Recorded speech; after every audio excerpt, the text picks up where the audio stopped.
from Mr. Bernard Santos of My Movie World. And the question is for Josh, Sean, Anthony, and Shuvi. If X is equal to Y and Y... Mathematical ano pala. Guys, very interesting ang title ng film na Huwag Kang Titingin. Kasi parang hindi lang siya warning sa story, but something na relatable din sa real life. Sa personal life nyo, may instance ba na na-apply nyo yung huwag kang titingin? Like choosing not to look at something, not to react, or not to engage kahit na curious kayo. Please provide us specific instances. Wow, grabe yan ha. So si Josh muna, Josh? O Sean? Thank you for that wonderful question. If there was an instance na wag akong titingin na talagang pinigilan ko talaga, no? Naaalala ko dati nung mga childhood memories ko, nung bata Honest pa dapat ako. honest. Oh, honest. Honest to, promise. Ganun. Oo, kasi science school, pare. Science high school ako eh. So alam mo yun, mahirap talaga. Mahirap yung pag-aaral ko. Kaya ang pinaka-nahirapan ako na huwag kang titingin ay yung test paper nung katabi ko. Oo. So ibig sabihin yung huwag kang mangopya. Yes. Yun ang bilid sa amin. Huwag kang titingin. At tumingin ako. Ayun lang. Maganda naman ang kinalabasan. Na-perfect ko naman. At ayun, maraming salamat. Maraming salamat sa hindi pagtingin. Ayan. Josh? Okay lang. Nag-iisip din ako ng sagot eh. Pero huwag kang titingin. Since he said about school, meron din ako. Sa school naman yun sa UK, when I was in college. Meron kami exam nito, pero during lockdown. So, syempre, yung exam, and then nasa school, yung school na yung gumawa, hindi galing sa government or anything. So, one time I was with my mate, naglalakad kami sa... Pagkatapos ng class, nadaanan ko nandun yung exam papers namin. Kinabukasan yung exam namin, but I saw the actual exam. Hindi ko tiningnan, syempre, para maging honest sa iba. And I didn't want to have an upper hand sa mga kaklase ko. So, parang ganun rin, hindi ako nang-opya. So, hindi ko tiningnan yung exam papers kahit na it was right in front of me. So, yeah. Wow. Josh, we have a follow-up question. Na-apply mo ba sa buhay mo na huwag kang titingin kay Kira? At Kira, ikaw ba ay hindi rin tumingin kay Josh? Parang layo. Nag-change yung isip. Kaya ba ito ang tawag dyan, tingin ng tingin. Hindi napigilan ng pagtingin. Hindi ko kaya siyang tingin eh. Ay, hindi ko... Ano sabi ko? Hindi ko alam. Hindi, na huwag kang titingin. Siyempre, pag respectful lang. Kung let's say, magbibihis siya or something, siyempre hindi ako titingin. Oh, syempre naman. Oo naman. O Kira, narinig mo yun? Hindi kaya, honest, di ba? hindi kaya titignan pag nagbibihis ka. Oh. Hindi rin daw titigin si Kira.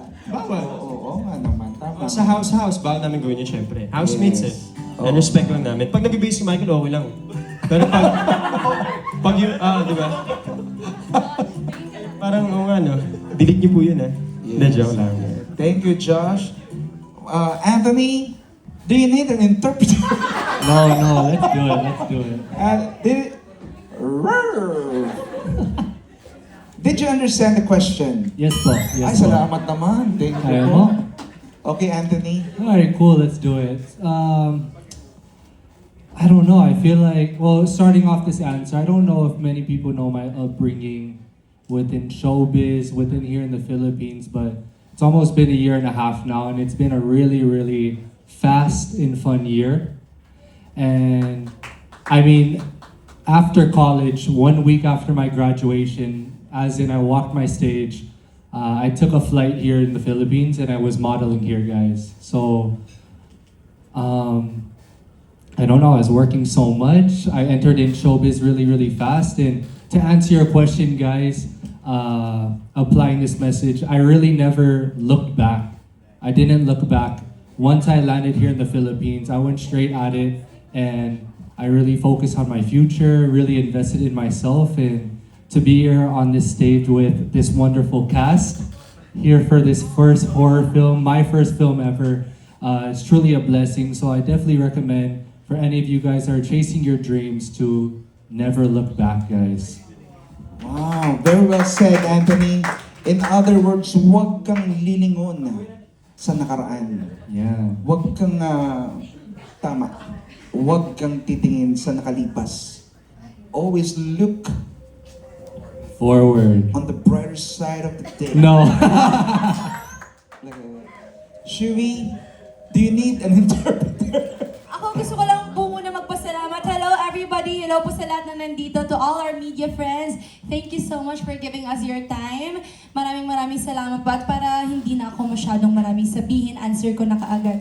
Ako, in contrary to all their beliefs, I feel like kung meron akong instance na hindi ako tumingin, I feel like as a Filipina kid growing up, I've always learned to always look back.